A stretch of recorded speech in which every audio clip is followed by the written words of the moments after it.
cannot be beat. Rodriguez checks, and now Michael, who doesn't even have a draw, and as you said, he's drawing dead. Wow, that's 1,200. You know, I'm a terrible Hold'em player, Lon, so trust me, I recognize terrible Hold'em play. You see a lot of it these days. Rodriguez still does not move all in. So to the river we go, 6 of hearts. Check a bit. Rodriguez again checks. Check. What must Michael be thinking? You know, I don't know, because you know it's hard to bluff a guy who's got a whole lot of chips or to bluff a guy who's got virtually no chips. 700. Rodriguez has virtually no chips left. So he's trying to bluff him off a hand, and I think Rodriguez is committed. The bet's 2,700 from Rodriguez. All in, I have to go Now all in. he moves all in. 3,025. I'll save my 300. Michael folds. Well, he could have saved a lot more than 300 by stopping that bluff fest earlier. So Rodriguez flopped top pair and holds up, and he finds some life here at the USPC. I couldn't beat aces. He could beat aces. He can't beat aces. All right, let's go back to the arena feature table here at the Taj Mahal. Nikki Frangos has the biggest stack at this table. Jennifer Lee is the short stack, and action is on Genocide. She has ace-queen offsuit. Lee started online playing $5 sit-and-go tournaments and kept just moving up in stakes. She raises the action up to 600 over to Mike Esposito with ace-3 offsuit. I hate when guys think about playing a weak ace. They just get you in trouble. So then I shouldn't be telling Mike what to do. He cashed in this year's World Series main event. I can't even set my own alarm, but I hate the weak ace. From the big blind, he makes the call. They'll go heads up. The flop is queen, jack, deuce. Jennifer Lee pairs her queen. For Jennifer Lee, top pair, top kicker, and that's a top shelf jacket. I couldn't afford a good cut like that. So Jennifer Lee bets, Esposito folds, and Genocide picks up a small pot that still has just about half the chips she started with. Let's go back out to the feature table in the Taj Poker Room. 3 players are in the hand before the flop. Jim D'Ambrosio from Chicago has ace-king. You're going to have to suck out to beat me. Norman Rodriguez with king-jack and Chester Rudisill with ace-4. The flop is for king-jack, and Rodriguez pairs his king and a jack. And my fellow Norman, Mr. Rodriguez, checked. I would have pushed all in with top 2 there. He doesn't have that many chips. They all check to the turn. It's a 6. No help to Rudisill or D'Ambrosio. Now Rodriguez will bet 500 with kings up. You call that a bet? Rudisill. 500? He should have pushed all in again. Chester gets out of the way. Now to Jimmy D. It's a suspicious bet. 500. 3 6s? What is that? What? 3 6s? 3 6s. 1,500. That's the devil, right? This is too loud. 1,500. I got to know where I'm at. Well, Jimmy D right now is one step closer to poker hell. Rodriguez They went now up to 4,500. puts him deeper in. He raises it now 3,000 more. 4,500. That raise should tell D'Ambrosio that he is behind. I call. No, but he makes the call. Let's be gentle. Guys sometimes get wedded to ace-king. River card is at 10. That does seal it for Rodriguez. He earns the check mark, and he'll be first to act. And I'll be first to say for the 3rd time, please push all in. You're in the catbird seat. Whatever you bet, I'm calling. I have to. I'd love to hear that. You have to? Yeah. Who knows, maybe that'll scare Rodriguez. Rodriguez reaching. All right, the bet is 4,000. Makes it 4,000. You gonna live up to your word, Jimmy D? I call. And he does call. You have aces? Yeah, flop me. He sure did. The flop was 2 hours ago.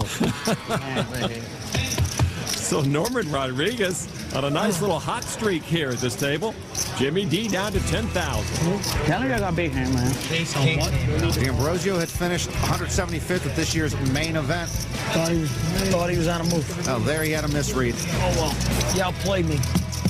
Jimmy D lost about half his stack, but we give him props for handling himself well after that tough beat. Welcome back to Atlantic City, and we get back to our arena table here at the Trump Taj Mahal, where Nikki Frangos is still leader of the pack. Action on Jennifer Lee.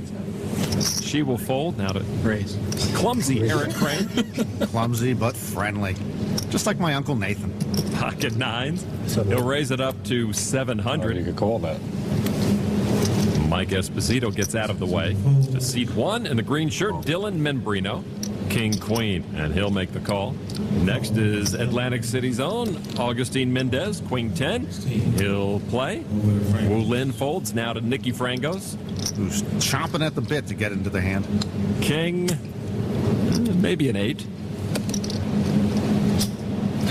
And he gives it up. He put a chip on his cards like he was going to play. He wanted to play. He made the right decision. 3 players will go to the flop. Crane with his pocket nines has the lead. Flop is King 8-4. Frangos gave up kings up. But it is a pair of kings for Membrino. Crane with pocket nines bets 1,200 to Membrino. Hey, you put a bet out there to see if your nines are good. Raise. And he says, nope, they're not. A raise of 2,500. Well, now Eric Crane knows that they're not good. Mendez folded. Seems very basic poker. Raise. Raise. He said I raise? He did say a re-raise now from Eric Crane. Wow, this is where I can't vary my play line. I mean, he's going to try and push Membrino off the best hand. Makes it a total of 7,500. And Membrino goes away. Wow. Lucky I didn't put a purple chip in there. You what? You know, I made fun of this fella last year, Lon. I'm not making fun of him anymore. Eric Crane playing some strong poker. He's got almost 57,000 chips. All right, let's go back to the Taj Poker Room. 3 players going to the flop. Daryl Ozias has the lead with pocket jacks. The flop is 5 deuce 10. Dickin with a pair of 10s, but the jacks of Ozias are still best. 3,000 is the bet. Ozias makes a bet of 3,000. Gigabet calls, Tyrone folds. Ozias and Dickin will go to the turn. Turn is a king, and Dickin takes the lead now with kings up. I guess I can do it here, can I? Okay. Well, whatever Ozias is going to do here is probably not going to benefit him. His jack's no longer in the lead, trailing Dickin's kings up. Ozias bet 6,000. I'm all in. And Daryl Dickin moves all in. Take note, Norman Rodriguez. How much more to me? 13,100. Dickin moving all in with the best hand. There's 6. And this would be for There's most 6. of Ozias' remaining chips. Dickin routinely, matter-of-factly confident in his game. And in this hand, not only is Dickin aggressive, but he's got the best hand, and Ozias shrinks away. A good fold from Ozias. Dickin takes in the big pot. So Daryl Dickin, the online guru, proving that he can play on the felt as well. Dickin says, quote, my game's more public than anyone else's in the world because it's written up on the internet all the time. Oh, well, kind of screwed up there. One big blind, please. Well, just a bit, and it did cost Ozias over 10,000 chips.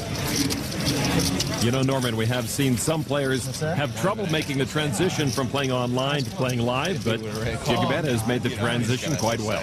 Okay, internet guys sometimes don't even know how to order breakfast correctly. Daryl's pretty sharp. And Daryl does know how to stack his chips as well. All right, we continue action here at the Taj, and Daryl will give it up over to Norman Rodriguez. See, some players at the table like to get a massage, like Carmine Tyrone. I like to get the massage when I'm playing miniature golf. Rodriguez limps in with ace-queen. Jamie Gold folds his king-deuce, and it's king-10 suited for Chester Rudisil. He'll make the call. Lucas Michael with 7-6. He limps in as well. Ozias trying to get some of those chips back. And Dale Pinchot in the big blind checks his option. 5 to the flop. Everyone playing high cards but Michael. Give me his hand. And now the flop, 7-9-6. Michael with 2 pairs, 7s and 6s. Ha! Sometimes I'm smarter than I look. Ozias and Pinchot check. See, you have the only low cards out there, Lon. Everyone else has got the same cards. Rodriguez checks. I could see that coming from a couple casinos away. Chester checked. And now Michael. Push them all in, son. Nope, just a bet of 600.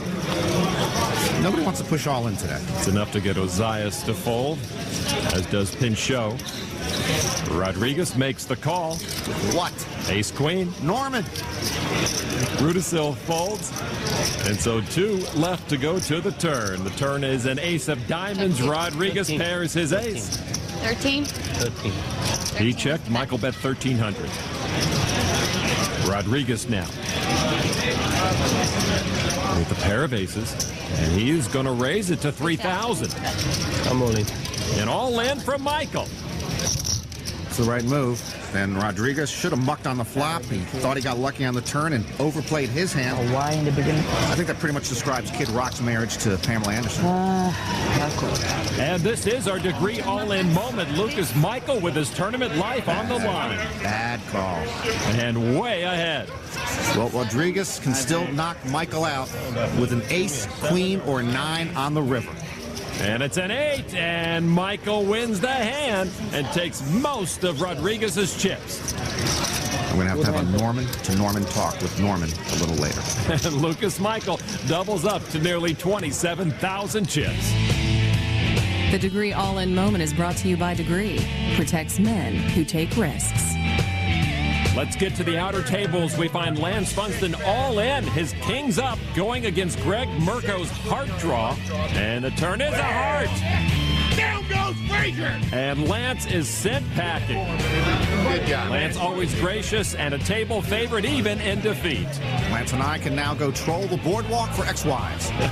As the clock winds down here on day one, our top 3 chip counts belong to Philadelphia's Eric Bankoff. He's got over 86,000 chips. Not far behind with 78,000 is Texan David Baker, but the leader is Oklahoman Jordan Morgan with over 90,000. That's going to do it for day one. Join us again as our coverage continues. For Norman Chad, I'm Lon McCarran. So long, everybody. I don't know where you can have more fun for 10 grand.